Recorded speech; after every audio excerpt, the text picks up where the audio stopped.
श्री जगन्नाथ महाप्रभु के भक्त श्री सदन कसाई। सदन कसाई जो थे वो मांस बेचते थे, यही उनका काम था।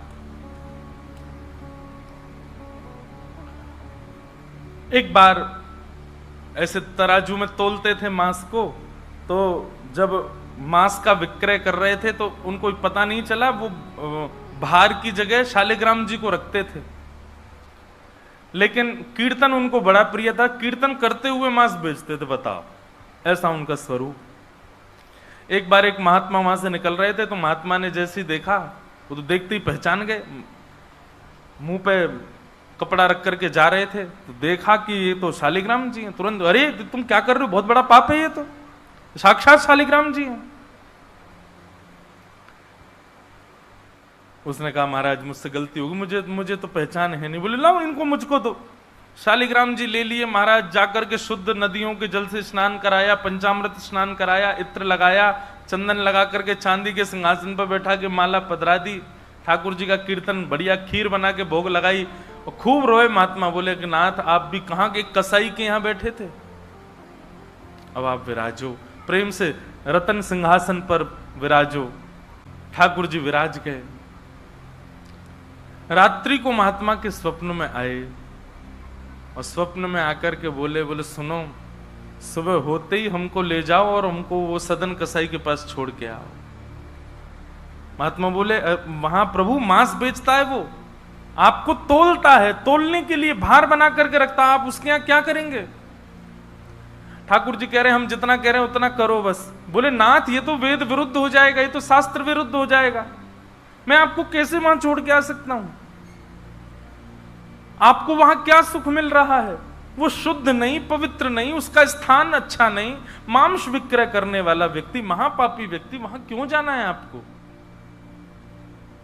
ठाकुर जी बोले कहीं पर हमको स्नान करने में सुख मिलता है, कहीं हमको सिंहासन पर बैठने में सुख मिलता है, कहीं भोजन करने में सुख मिलता है, कहीं माला पहनने में सुख मिलता है, सदन कसाई के हमको लुढ़कने में सुख मिलता है। उसके तराजू में जब वो तराजू से तोलता है तो हम इधर उधर लोटपोट होते हैं, हमको उसमें बहुत आनंद आता है, हमको छोड़ के आओ उसके पास ही। और वो मांस विक्रय करता है, चलो जो भी है, लेकिन जब उसके यहाँ तोला जाता है और वो तोलते समय हम लुढ़कते हैं तो वो कीर्तन गाता है, वो मुझे बहुत अच्छा लगता है, मुझे उसके पास छोड़ के आओ। न जाने कौन से गुण पर दयानिधि रीझ जाते। सदन कसाई के पास महात्मा वापस आ गए और आकर के शालिग्राम जी देने, सदन कसाई बोलो नाथ यहाँ क्यों ले आए इनको दोबारा, यहाँ तो मांस बिकता हूं मैं, बहुत गंदा स्थान है ये। बोले धरो इनको अपने पास ही। ठाकुर जी रात में स्वप्न में आकर के कह के गए कि उनको तुम्हारे संग ही रहना है।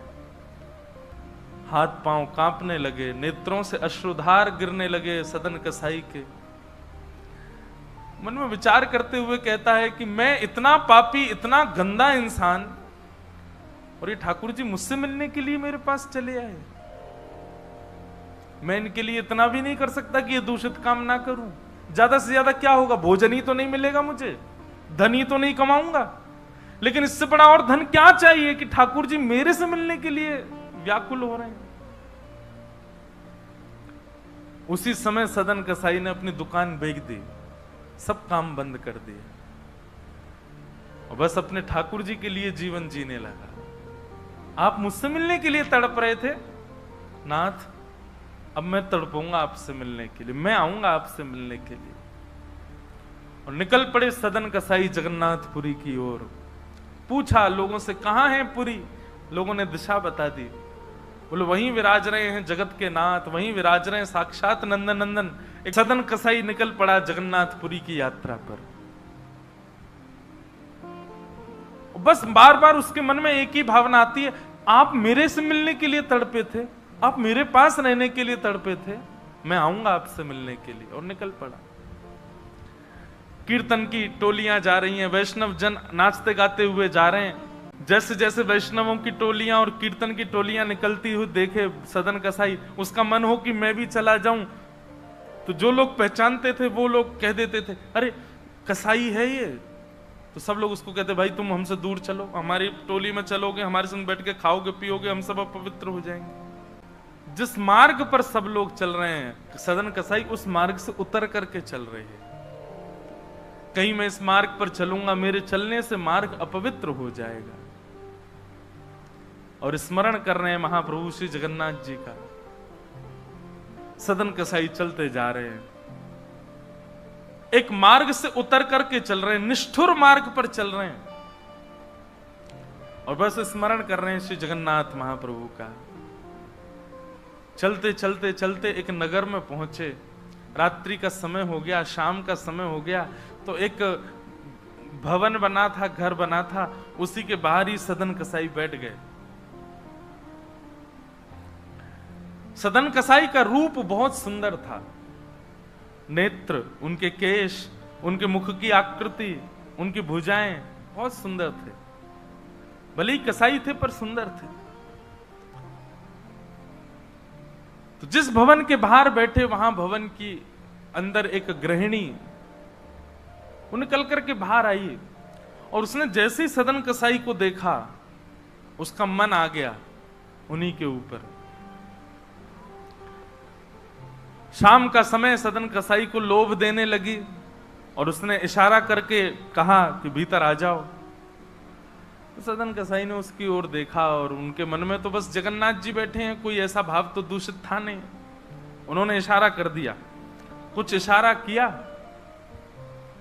और उस इशारे को उस कन्या ने, उस महिला ने ऐसा समझा कि मानो ये कहना चाह रहे हैं कि तुम भीतर जाके पहले अपने पति का वध करो, तब मैं रहूंगा तुम्हारे साथ। विषय हावी हो गया उस माता के, भीतर जाके उसने अपने पति का वध कर दिया, मार दिया। और बाहर आकर के सदन कसाई से कहा, अब तो चलो, मैंने अपने पति को मार दिया, चलो मैं और तुम ब्याह कर लेते हैं। सदन कसाई बोला, देवी ये तेने कहा किया, मैंने तो नहीं कहा था कि तुम मारो। बोले, हो तुम झूठ बोलते हो, तुमने ही तो कहा था कि उसका वध कर दो तब रहूंगा। अब तुम्हारे पास एक ही रास्ता, या तो मेरे साथ रहो, नहीं तो मैं सबको बता दूंगी कि तुमने मेरे पति को मरवाया है। पर जिनके हृदय में श्री ठाकुर जी विराजमान हैं, उनको अन्य किसी के लोभ की इच्छा नहीं होती। उन्होंने कहा, ज्यादा से ज्यादा मार दोगी मुझको, और क्या बदनामी होगी, सब होगा, लेकिन मैं अपनी स्थिति से नहीं हट सकता। और उन्होंने अस्वीकार किया। हुआ वही, उसने हल्ला मचा करके सबको इकट्ठा कर दिया, मेरे पति को इसने मरवा दिया, और ये आदि आदि सब कर दिया। सदन कसाई को बंदी बना करके राजा के सामने प्रकट कर दिया, राजा के यहां उसको प्रस्तुत कर दिया, बंदी बना दिया। और बंदी बना करके कहा कि आप स्वीकार करते हैं कि आपने ये अपराध किया है इनके पति को मारने का? सदन कसाई कुछ नहीं बोला। बोले, क्योंकि पक्ष तो पूरा उन्हीं की तरफ जाने वाला, मैं कितना भी मना करूं, मैं सफाई क्या दूंगा, मैं कैसे प्रस्तुत करूंगा, मैं विवाद कैसे करूंगा? वैष्णव का स्वरूप होता विवाद में नहीं पड़ता। वो चुपचाप खड़े रहे, बस मुस्कुराते रहे। बोले, अब सत्य तो ठाकुर जी जानते हैं, मैं अब आपको कैसे बताऊं कि मैंने नहीं किया। मैं कहूं कि मैंने नहीं किया तो मेरे पास कोई प्रमाण नहीं है ना देने का कि मैंने नहीं किया। और प्रमाण देने के लिए, इकट्ठा करने के लिए, इतने प्रपंच में पढ़ने के लिए मैं नहीं निकला हूं। मैं तो जगन्नाथ जी से मिलने के लिए। आपको जो दंड देना है, बस मृत्यु दंड मत देना, बाकी जो दंड देना है दे दो, मुझे जगन्नाथ जी का दर्शन करना है। राजा ने सदन कसाई की बात तो मानी कि मृत्यु दंड तो नहीं दिया, पर कहा कि जिन हाथों से तुमने उस व्यक्ति का वध किया, उन हाथों को हम काट देंगे। सदन कसाई बोले, मैंने एक बार एक कथा में सुना है कि श्री जगन्नाथ जी की भी भुजा नहीं है, लो काट दो। जैसे मेरे स्वामी वैसा मैं, और अपनी दोनों भुजाएं आगे कर दी। मेरे स्वामी भी तो ऐसे ही रहते हैं। सदन कसाई ने अपने दोनों हाथ आगे किए, और राजा के दूतों ने उनके हाथ काट दिए।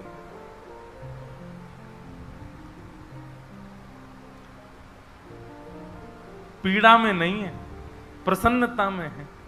आंसू तो निकल रहे हैं नेत्रों से, पर प्रसन्नता के आंसू हैं कि नाथ, आपने किसी रूप में तो मुझे स्वीकार किया। चलते जा रहे हैं, रक्त बह रहा है दोनों तरफ से। बस रास्ते में एक ही प्रार्थना कर रहे हैं, नाथ, है तो ये शरीर ही, और यही माध्यम है मुझे आपके दर्शन का। इसमें जो ये पीड़ा हुई है, जो रक्त संचार हो रहा, रक्त जो निकल रहा है, बस इससे केवल ठाकुर जी इतना रक्त बचने देना भीतर कि मैं जगन्नाथपुरी पहुंच जाऊं, आपका दर्शन कर लूं, उससे पहले मेरे प्राण ना निकल जाए। और चलते जा रहे हैं। जैसे ही श्री क्षेत्र में उन्होंने प्रवेश किया, और जैसे ही प्रवेश किया, ब्रह्म वेदी पर श्री जगन्नाथ जी झूमने लगे। पुजारियों ने जाकर के कहा, महाप्रभु जी आज्ञा करें, आप इतने प्रसन्न क्यों हैं? बोले, मेरा एक भक्त आया है, वो बेचारा बहुत कष्ट में है, आप लोग तुरंत पालकी लेकर के जाइए और उसको लेकर के आइए यहां पर। पुजारी सब पालकी लेकर के दौड़े और पुरी में प्रवेश कर रहे वैष्णवों से पूछने, अरे भैया, महाप्रभु जी का कोई भक्त आया है क्या?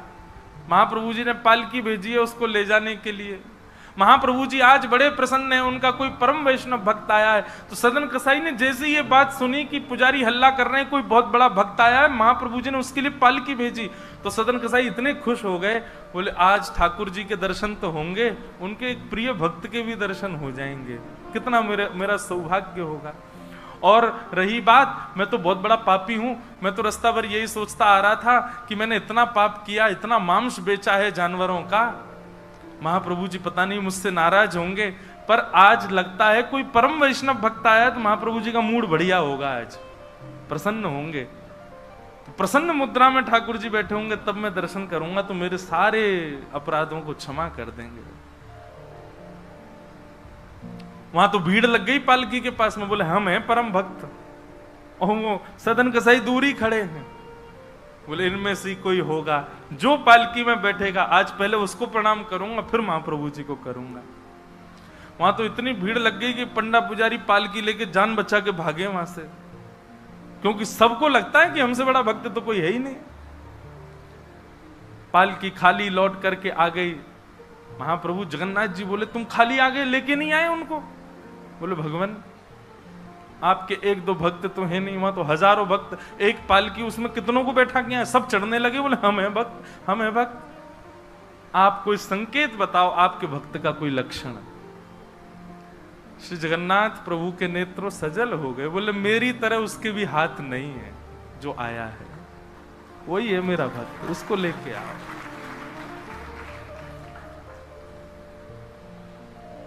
पुजारी पालकी लेकर के दोबारा गए।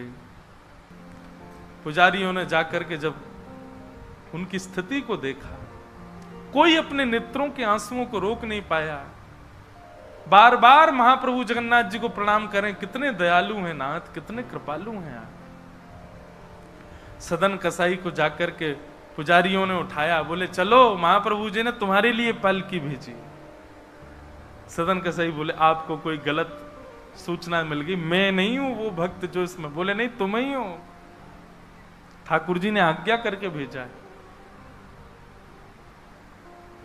सदन कसाई बोले, अगर मैं पालकी में बैठा तो मेरे अभी प्राण निकल जाएंगे, आप सबसे प्रार्थना है मेरी, मैं महाप्रभु जी की आज्ञा स्वीकार करता हूं, मैं आपके संग चल दूंगा, लेकिन पालकी में नहीं बैठ सकता। चलने लगे, बस इसी बात से प्रसन्न है कि महाप्रभु जी ने मुझे स्वीकार तो किया। और जैसे ही सिंह द्वार पर पहुंचे और दंडवत करते ही जैसे ही श्री पतित पावन भगवान, सिंह द्वार पर ही श्री पतित पावन भगवान है, बाहर ही उनका दर्शन हो जाता है। उनको देखा, देखते ही बोले, ये पतित पावन भगवान है, श्री जगन्नाथ जी के ही समरूप हैं, पहले इनका दर्शन करते हैं फिर जगन्नाथ जी का दर्शन होता है। जैसे ही दंडवत किया, अभी तक तो उनको ग्लानि नहीं थी कि मेरे हाथ नहीं है, पर अब दंडवत करते समय उनको तनिक एक ग्लानि से हुई, काश मेरे हाथ होते तो मैं भी ऐसे दंडवत करता, दोनों भुजाएं आगे कर लेता। और इस भाव से जैसे जो शेष भुजा थे थोड़े से, उनको आगे करके रुदन करने लगे सदन कसाई। इतने में ही उनके भुजा निकल करके आ गई और ठाकुर जी ने भुजा प्रदान करके उनके दंडवत को स्वीकार किया। श्री जगन्नाथ महाप्रभु की। ऐसे महाबाहो, ऐसे हमारे महाप्रभु श्री जगन्नाथ।